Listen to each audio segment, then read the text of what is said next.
El doctor Diego Bernardini, nuestro invitado de hoy, nació en Buenos Aires, en Argentina. Está radicado en Washington, en Estados Unidos. Es médico de familia y kinesiólogo por la Universidad de Buenos Aires. Es máster en gerontología y doctor en medicina por la Universidad de Salamanca, en España. Él tiene una formación bastante amplia que le ha permitido ser investigador, conferencista, divulgador en salud y bienestar en adultos y personas mayores, y es hoy en día una de las voces más influyentes sobre la transformación social que ocurre alrededor de la nueva longevidad.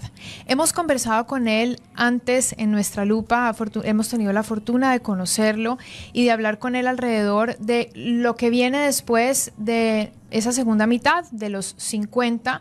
Él viene a propósito de un ciclo de conferencias que se están realizando en Guayaquil del 28, que ya comenzó ayer, hasta el 30 de mayo en el Centro de Convenciones en la UES, con temas muy interesantes que involucran la Silver Economy, el arte de cuidar, la pedagogía de la longevidad y también qué hacer después de esos 50. Pero hoy vamos a abordar esos temas y más. Bienvenido, doctor. Clara, gracias por la invitación, un gusto y bueno, por fin nos conocemos personalmente. En persona, yo siento que ya nos conocíamos. Sí, tiempos de pandemia, tiempos de Zoom, tiempos de distancia, así que un gusto y muy agradecido por la invitación y por estar acá en mi primera vez en Guayaquil. Qué bueno. A mí me alegra saber que este tema tiene mucha acogida y que haya tenido acogida también aquí en Guayaquil, porque todos estamos haciéndonos preguntas sobre esa segunda parte de nuestra vida. Siempre estamos pensando, ¿y cuando yo esté allá? ¿Y cuando yo llegue allá? ¿Qué va a pasar a mis 60, 70? ¿Cómo me voy a comportar? Entonces, me gustaría entender algo. ¿Cómo se estudia la longevidad? A ver, la longevidad se estudia entendiendo que es un producto, es una consecuencia del desarrollo que hemos tenido en el siglo pasado. Y al mismo tiempo se entiende o se busca analizar como uno de los desafíos que tenemos que resolver en este siglo XXI. Estamos teniendo menos hijos, estamos viviendo cada vez más, estamos transformando la población. Justamente hace una semana se publicó un artículo muy interesante que decía en la revista Lancet que los que estamos en medicina, Lancet conocemos hace mucho tiempo, se hizo famosa el Lancet justamente con la pandemia, y este artículo hablaba de cómo el mundo iba a cambiar de aquí al 2100 y básicamente hacía referencia a que el mundo se estaba achicando en términos poblacionales, íbamos a perder población. Basado en ese estudio, hoy lo que sabemos de Ecuador es que dentro de 75 años, que pasan muy rápido, es 2, 3 generaciones, una vida, en el 2100 vamos a tener la misma población que ahora prácticamente, cerca de 18 millones de habitantes. Ahora, ¿cuál es la diferencia? Que esos 18 millones de habitantes de ecuatorianos del futuro van a ser adultos y personas mayores porque estamos teniendo menos hijos. Así que, como ves, esto es un desafío, es un riesgo, es una oportunidad por sobre todas las cosas y es un elemento que tenemos que tomar en 360 grados, pensando en la cultura, pensando en la empleabilidad, pensando en la política pública, pensando en el sistema sanitario de salud, pero por sobre todas las cosas pensando en cada uno de nosotros. ¿Qué vida vamos a tener? Es interesante esa nueva mirada porque recuerdo que la última vez que hablamos el enfoque era más hacia el individuo, pero ahora están saliendo nuevos datos con respecto a la población mundial, al crecimiento y al decrecimiento, que cambia un poco el panorama. Nos invita no solamente a pensar en cómo voy a mirar yo mi longevidad, sino cómo miramos la longevidad del mundo y cómo los sistemas se van a acomodar para cuidar a mí. Correcto. ¿Quién me va a cuidar a mí? Sí. Y quién va a cuidar a las futuras generaciones. Entonces, los desafíos creo que permanentemente se van planteando. Por ejemplo, con la inserción de nuevas tecnologías, inteligencia artificial, ¿la longevidad se repiensa también? Completamente. Mira, hoy la globalización nos permite vivir en el mismo uso horario. Hoy no hay distancias. Entonces, desde ese punto de vista, yo, por ejemplo, planteo, ¿qué tienen en común una ciudad como Buenos Aires, una ciudad como Washington, una ciudad como Estocolmo o como Montevideo en Uruguay? Que hay más mascotas que niños y niñas. Y esto es un fenómeno que es global.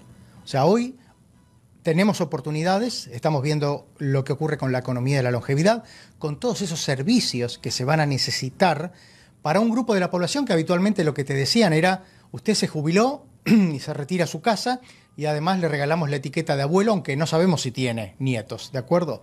Y hoy no solo estamos viendo eso, sino que, porque esto brinda oportunidad, sino que estamos viendo los riesgos. Y los riesgos son justamente lo que vos dijiste. Muchos de los pacientes me dicen, pero doctor, antes no había tanto Alzheimer. Y claro, porque antes nos moríamos antes. Hoy estamos viviendo más, tenemos la presencia de deterioro cognitivo y con ello la necesidad del cuidado. Y quizás nuestros padres tuvieron 5 hermanos, nosotros tenemos menos y nuestros hijos quizás directamente no los tengan. Y ese es uno de los desafíos. ¿Quién nos va a cuidar? Y el cuidado empieza por cuidarnos a nosotros mismos, por el autocuidado. Me gusta pensar que siempre hay un camino para ver las cosas hacia el lado optimista. Cuando lo planteamos de esa manera decimos, grave, ¿qué voy a hacer? Entonces, ¿cuáles son esos caminos de optimismo? ¿Hacia dónde tendríamos que mirar si ya estamos, siempre se habla de prevenir? Hoy en día se habla de prevenir en la medicina, entonces, ¿qué tenemos que prevenir? Pero no solamente en lo físico, que tanto se habla, alimentación, hacer ejercicio, etcétera, sino también internamente, en los desafíos propios, es decir, listo, ya cumplí 50, ya cumplí 60, ya cumplí 70, ¿cuánto más tengo de vida? ¿Qué voy a hacer con eso? ¿Cómo me preparo emocionalmente para este camino? Cuando vos cumplís 50, es porque de alguna manera ya experimentaste, ya sufriste, ya te alegraste, ya cumpliste con determinados patrones sociales que te dicen que tenés que estudiar, que deberías haber hecho una familia, que deberías haber educado a tus hijos. Y en ese momento nos encontramos con una pregunta que es muy interesante, que es decir, a ver, yo ya viví, tengo esta vida que quizás es más o menos diferente a lo que soñé, pero por sobre todas las cosas me puedo preguntar y contestar cómo me gustaría que sea mi vida en el futuro. Entonces me parece que ahí hay un punto extremadamente importante. Lo segundo que hay que entender, vos bien lo dijiste, hay que prevenir. O sea, como médico, cuando un paciente llega al hospital es porque llegamos tarde. Hoy tenemos que prevenir. Y la prevención se hace fuera de los consultorios. Se hace en las escuelas, se hace en la vía pública, se hace en la comunidad. Ahí prevenimos. Si estamos diciendo que vamos a vivir más, lo que tenemos que hacer es invertir en salud. Llegar saludables, porque nadie quiere vivir, claro, a 85, 90 años, si va a estar en una silla de rueda, con compresas, babeando, solo, por ejemplo. Entonces, hoy es importante pensar en esa salud. Y hoy, para la salud, para invertir en salud, nunca es tarde. Nunca es tarde para moverte, nunca es tarde para bajar de peso, nunca es tarde para cambiar tu dieta, nunca es tarde para buscar amigos que te hagan sentir acompañado y nunca es tarde para encontrar un sentido de vida. Leía hoy, justo unos 10 minutos antes de encontrarnos en esta entrevista, una noticia que decía así, me detengo un segundo, hace una pequeña pausa para leer este titular y una pequeña intro. A sus 102 años, que no es un número que se ve comúnmente, aún dirige sus 3 negocios, Los secretos de Deborah Szekely para una vida larga y exitosa. Con más de un siglo de vida, esta mujer ejemplar está lejos de abandonar sus actividades y disfruta cada día aplicando 3 sencillas rutinas que recomienda a los demás. Claro, siempre en un medio, pues lo van a reducir a 3 rutinas, pero obviamente es la vida de una mujer que tiene 102 años, en donde ella habla que socializar, seguir una dieta y mantenerse en movimiento ha sido parte de su fórmula. Pero ¿qué más pasa en 102 años? ¿Has visto gente partir? ¿Has visto un entorno de apoyo emocional que ya no está contigo? Entonces, tiene mucho que ver también con tu actitud ante la vida. Por supuesto. Mi abuela, que vivió más de 100 años y unos meses más, a los 94 un día me dijo, Diego, de los míos no queda nadie.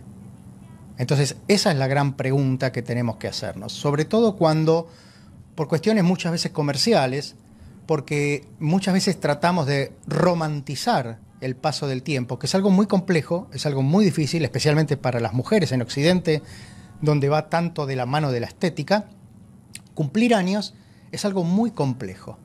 Entonces, tenemos que preguntarnos si realmente queremos vivir 100 años y cómo queremos vivir. Yo soy partidario de buscar la calidad y no la cantidad. Nos toque vivir 80, 85 o 94, que vivamos bien. Y vivir bien significa lo que vos dijiste, estar acompañados, estar independiente. No tener una persona, no necesitar de alguien que venga y te diga, te llevo al cuarto de baño, te aseo, te doy de comer. Cuando necesitamos eso, nuestra calidad de vida baja.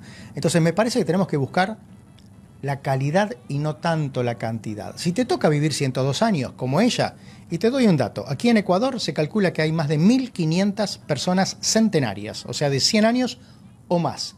Y es una proporción que va a ir aumentando. ¿Y sabes por dónde? ¿En qué región? No, no tengo ese Seguramente es como por Vilcabamba o por ahí, ¿no? Probablemente, Vilcabamba, que tiene tanta tradición en esto. Pero también sabemos que depende mucho de los países, el vivir mucho tiempo. Ahora, lo que me parece importante es, vos justamente hablabas de las características de vida de esta señora. Nadie con problemas de salud o enfermo llega a los 102 años. Para llegar a los 102 años tenés que haber sido una persona que le haya prestado atención a la salud, que haya hecho lo que hace ella, caminar, alimentarse de una determinada forma, rodearse de gente, de afectos y tener resiliencia. Vos mencionaste la actitud y con esto cierro la idea. Se ha estudiado mucho la actitud. Hay una investigadora muy importante en Estados Unidos que publica permanentemente y muestra cómo las personas que se llevan bien con el paso del tiempo, aquellas personas que aceptan el devenir, que aceptan la arruga, que aceptan el pelo plateado, que ven la vida optimista, llegan a vivir hasta 7 años y medio más que aquella persona que, como diríamos, no soporta cumplir años. Eso es como el amor, es una decisión. El amor es complejo, el amor es complicado y más en estos tiempos de vida larga. Te doy un dato. Porque, a ver, esto ocurre prácticamente en todo el mundo. Lo que pasa es que lo que no se mide no existe. Pero los países que miden, Estados Unidos, en Europa, están mostrando que en los últimos 30 años los divorcios, las separaciones de los mayores de 65 años se han duplicado. Han pasado del 4 al 5% a más del 10%. Esto es un fenómeno de la nueva longevidad, donde, te doy otro dato, quien toma la decisión es la mujer. Y quien busca una pareja nueva somos los hombres. Buenos datos. ¿Eso cómo afecta la longevidad? Imagínate, 70, 75 años, decido ya no estar con mi pareja y resulta ser tal vez un respiro como busco un nuevo camino, arranco desde cero o, uy, ¿y ahora qué hago? Y tal vez me deprimo. Yo diría que hay dos opciones, o hay dos formas de encarar esto. Nosotros los hombres tenemos que aprender mucho de ustedes. Por algo ustedes viven más que nosotros. Aquí en Ecuador, la expectativa de vida de la mujer es de 77 años, en promedio la de los hombres 71. O sea que algo estamos haciendo mal, que nos estamos muriendo antes. Eso es lo primero. La mujer convive, gestiona, lleva mejor la soledad. Está más habituada a eso, pero porque además se encarga de construir redes. Ustedes siempre están ocupadas, siempre tienen amigos, amigas, van al café, las que quieren cuidan a los nietos, van a estudiar un idioma, van a hacer teatro, o sea, ustedes siempre están ocupadas. Nosotros, en cambio, nos tiramos en el sofá, nos ponemos a ver fútbol, empezamos a tomar cerveza, nos quedamos quietos y nos deprimimos. Entonces, ahí me parece que hay un punto interesante. También lo que nos están mostrando las investigaciones es que claramente el vínculo emocional es definitivo. La soledad provoca sufrimiento y muerte prematura. Sabemos que los casados o los que están en pareja, tanto hombres como mujeres, suelen vivir más que las personas solas. Sabemos que las personas que tienen animales de compañía, mascotas, suelen vivir más que aquellas que no los tienen. O sea, estos son datos que empiezan a aparecer. Pensemos, Clara, que la nueva longevidad es un fenómeno de los últimos 30 años. O sea, hay mucha investigación nueva en esto, hay cosas que se están sabiendo y hay cosas que tenemos la responsabilidad de decir quienes estamos comprometidos con esto, porque primero es crear nuestro propio futuro. Nosotros vamos a ser las personas mayores del día de mañana. Y la segunda, entender que esta va a ser el determinante, el cambiador de reglas más fuerte que va a tener nuestra sociedad en los próximos 40 años. ¿Será que podemos empezar a tener hábitos desde ahora con respecto a esa autonomía del futuro, con respecto a saber cómo enfrentar esa tal vez soledad, entre comillas, que sabemos que no es la óptima para mantener calidad de vida, pero que llegará tal vez por el cambio de pareja, porque los hijos toman su rumbo? ¿Será que podemos empezar a habituarnos a estar bien con nosotros mismos desde jóvenes? La soledad es un sentimiento subjetivo. Vos no podés pesar soledad o medir soledad. Vos decís, me siento solo. Lo que primero tenemos que entender que la soledad no es algo de las personas mayores. La soledad atraviesa todas las capas. Hay estudios que muestran estudiantes universitarios en Canadá, en Estados Unidos, donde más del 25-30% se han sentido solos en algún momento, que aparte nos ha pasado a todos. El punto es entender cómo aprendemos a convivir con esa soledad, porque también es necesaria. Es necesario estar solo. Una persona que está acompañada permanentemente tampoco me parece sano en esos términos. Entonces yo creo que lo primero que tenemos que hacer es entender que la soledad forma parte de la vida, que tenemos que aprender a convivir con ella y también aprender estrategias, como vos decías. A ver, todos tenemos amistades y sabemos que con una determinada amistad podés compartir un café. Con otro podés compartir quizás una salida más larga. Con otro podés compartir un viaje y con otro podés compartir tu vida quizás. Bueno, los vínculos emocionales, afectivos, tienen distintas intensidades. Y es un ecosistema vivo que hay que salir a buscar, a cultivar. Cuando vos ves las curvas de lo que son nuestros vínculos, la calidad de vínculos es muy alta, por ejemplo, en las primeras décadas, cuando estamos en la escuela, tenemos muchos amigos, en la universidad. Empieza a bajar un poquito con el trabajo. En el trabajo ya reducimos un poco y si a eso le sumás que constituiste una pareja, más reducido todavía. Y así va bajando paulatinamente hasta que te jubilás, hasta que llegás al momento temido donde la gente dice, quiero jubilarme para viajar. Bueno, después vemos si se puede viajar, pero te jubilás. Y ahí te quedás solo como un cactus en el medio del desierto. Entonces, eso es lo que tenemos que enseñar, como bien decías. O sea, yo creo que a envejecer no solo se puede, sino que se debe aprender. Y ahí nuestra tarea. Exacto. Dentro de estas conferencias que la audiencia guayaquileña ha podido recibir y ha podido escuchar, se ha hablado sobre construir bienestar, que es lo que estamos conversando en este instante. Se va a hablar sobre Silver Economy, se habla sobre el arte de cuidar y sobre pedagogía de la longevidad. Estas últimas faltan. Estas son las conferencias que vienen ahora, ¿cierto? Correcto. ¿Qué podemos aprender sobre el cuidado del otro? Estamos hablando mucho ahorita sobre la prevención, que está muy bien. Sí. Nos pensamos a nosotros, pero también pensar en mi padre, en mi abuelo, en esta persona cercana, que es un desafío personal. Poder saber que tienes que repetirle 5 veces la misma cosa a la persona que se le está yendo la memoria. Saber que tienes que levantarle un poquito más la voz o elevar la voz a alguien que no te escucha muy bien. Sí. Y muchas otras cosas que nunca pensaste que ibas a hacer para cuidar al otro. Entonces, ¿cómo enfrentar eso? ¿Y qué va a haber de esto en estas conferencias? Yo te diría que lo primero es entender que cuidar es una palabra muy noble. Y sobre todo cuando hablamos de cuidar a quienes nos han cuidado. Esto implica empatía, implica compasión, ponernos en el lugar del otro. Entender que no somos los padres de nuestros padres. Somos los hijos de nuestro Padre y ahí tiene que ver con el respeto a la dignidad. La dignidad que significa no decidir por el otro, sino preguntarle qué siente, qué necesita, qué le hace bien. Y a veces esto, hay que decirlo, no alcanza, porque hay que aprender a cuidar. La mayoría de nosotros, más allá de que hayamos cuidado en algún momento de la vida, vamos a cuidar. Esto está estudiado. Lo que no sabemos es a partir de qué momento y durante cuánto tiempo. Hoy una persona con deterioro cognitivo, bien cuidada, tiene una supervivencia de 12 años, 10 años, 15 años. ¿Sabe lo que es cuidar a una persona que además tiene una enfermedad que es progresiva, discapacitante? Es emocionalmente extenuante. Financieramente te puede llevar a la quiebra. Físicamente, movilizar a esa persona te puede traer problemas serios. Existen casos, y son muy frecuentes, donde la persona que cuida fallece antes que el cuidado. O sea, estos son desafíos que estamos viendo. Y aquí, por eso, la caridad, la buena intención no alcanza. Hay que saber cuidar. Y por sobre todas las cosas, hay que saber pedir ayuda.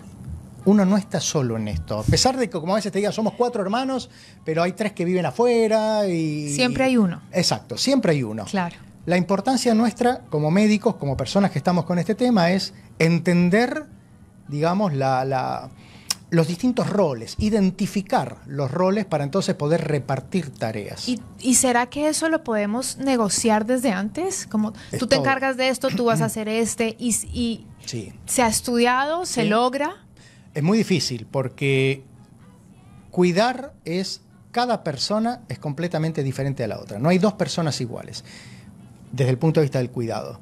Pero además cuidar significa estimular. Y por otro lado, cuidar significa explicarle a la familia que en algún momento van a saludar a ese padre, a esa madre, le van a dar un beso, le van a dar un abrazo, y ese padre y esa madre les va a decir, ¿y vos quién sos? con el deterioro cognitivo. Entonces ahí hay que resolver la situación del paciente, hay que contener y acompañar a la familia. Es muy complejo. Esto te diría que es la palabra del millón. Es que es un duelo. Por supuesto que es no un estás duelo. listo para eso. Por supuesto que es un duelo porque además vos perdiste a alguien que está presente. Vos perdiste a esa persona que te dice hola hijo, hola hija, pero está ahí y está mirándote. Y con una mirada que vos decís, me está mirando a mí, me está atravesando con la mirada, y de repente encontrás una sonrisa y encontrás algo que te da una pauta de que ahí hay un reconocimiento. Es una tarea muy fuerte, es angustiante, y yo creo que una de las cuestiones fundamentales que hay que aprender es a pedir ayuda. Aquí no estamos solos. O sea, nosotros venimos trabajando hace mucho tiempo esto con personas en distintos países, con la misma situación, acompañando, cuidando, conteniendo, que compartan entre ellos estas experiencias, porque generalmente cuando vos cuidás, pensás que toda la maldición del mundo cayó en vos, y es mucha la gente que está cuidando, pero vos pensás que esto te ocurre solo a vos, y que estás sola. Entonces, hay que buscar ayuda, hay que escuchar, hay que entender en algún momento que uno está para acompañar, pero que también tiene que cuidarse. ¿Con esto qué quiero decir? Cuando esa persona que vos cuidás fallece, es muy probable que te sientas culpable. ¿Pero por qué culpable? Porque estás sintiendo alivio. Y es razonable sentir alivio, porque diste mucho de tu vida, mucha energía. Quienes cuidan son mujeres. El 80%, 85% de las cuidadoras son mujeres con grado familiar primario. Son esposas, compañeras, hijas. O sea, y son mujeres que hacen un trabajo que muchas veces les lleva a dejar su propio trabajo, a descuidar su familia, a descuidar su salud. Y como es un trabajo que es doméstico, que está dentro de la casa, está poco estudiado, pero además está poco reconocido. Y por supuesto, olvídate de que te paguen. La longevidad es demasiado amplia de estudiar.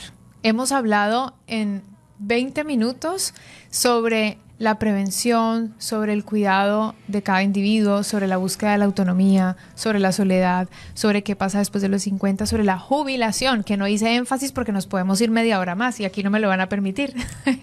Pero esa decisión de la jubilación también es otra decisión. Hablamos sobre la actitud, sobre estos hábitos. Es decir, la longevidad es un campo de estudio que muy acertado de haber elegido como enfoque. Es la vida. Yo. La longevidad es la vida. Es la vida.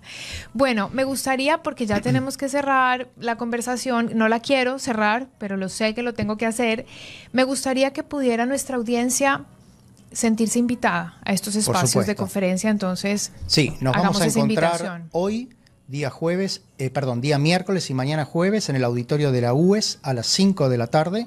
Hoy vamos a hablar de economía de la longevidad, mañana vamos a hablar de la pedagogía de la longevidad, la importancia de que todos sepamos de qué se trata y cómo transmitirlo.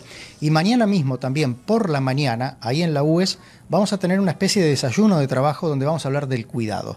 Esto comienza a las 10 de la mañana, también son 2 horas y particularmente yo los invitaría porque no solo van a escuchar a alguien que, como ya ves, es un apasionado del tema, y lo vivo tratando de hacerlo con mucha honestidad y responsabilidad, sino que son espacios como el que se dio ayer justamente, que fue la primera conferencia, donde las personas pueden participar, pueden sentirse libres de preguntar, de contar, de presentar las dudas, de buscar ayuda. Eso es muy interesante cuando nos escuchamos y cuando podemos intercambiar. Y ese es un espacio que para mí es fundamental y en esta programación lo tenemos contemplado. Qué bueno.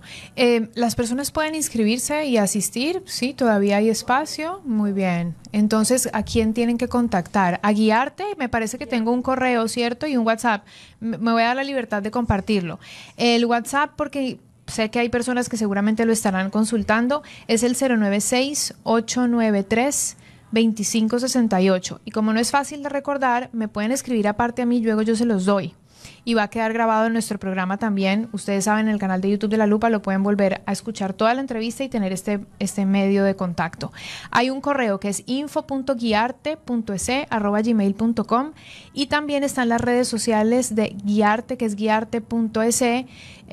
Aprovecho para agradecer a Alexandra Landazuri, quien nos ha dado esta conexión, nos ha hecho esta conexión y ella ha logrado que haya estas conferencias y se ponga como en la mesa de la conversación a la longevidad. Yo pienso que es tan importante poder tener esa escucha local, que es lo que se está necesitando, que es lo que hay. Y en líneas generales estamos conversando con el doctor Diego Bernardini. Doctor, ¿qué se llevarían de preguntas importantes nuestros oyentes? Hoy dicen, wow, escuché esta entrevista, ¿qué me tengo que llevar yo como reflexión a mi casa? Pensar qué te gustaría hacer cuando seas grande. Buena pregunta, nos la hacemos toda la vida entonces. Claro, te la preguntaban en el colegio, ahora nos la tenemos que preguntar. Vos fíjate que esa es una pregunta que desaparece en algún momento de la vida. Claro. Te siguen preguntando si te gusta el teatro, el cine, la montaña o el mar. Pero, ¿qué te gustaría hacer cuando seas grande? Te lo dejan de preguntar y uno se pregunta, ¿cuándo nos volvemos grandes? Bueno, yo devuelvo la pregunta, ¿qué te gustaría hacer cuando fueras grande? Seguir haciendo lo que hago, que es construir lo nuevo, ayudar a transformar vidas y tratar de estar bien. Yo creo que tenemos que tratar de buscar cambiar o que el mundo sea un poquito mejor, haciendo lo que nos gusta y ya te digo, con honestidad, con responsabilidad. Eso, creo que no hace falta más. Muy bien, gracias al doctor Diego Bernardini por visitarnos en Nuestra Lupa. Me ha parecido también muy interesante ver que otros medios hayan dado cobertura a esta conversación. Lindo haber leído reportajes, escuchado otras entrevistas. Espero que esta no haya sido una más del montón, que haya sido agradable y que sirva para nuestra audiencia especialmente. Tengo un detalle para vos y te vas a dar cuenta que no es una más del montón. A ver. ¿Ah? ¿Después? Esto no es al aire, ok. Entonces vámonos con música.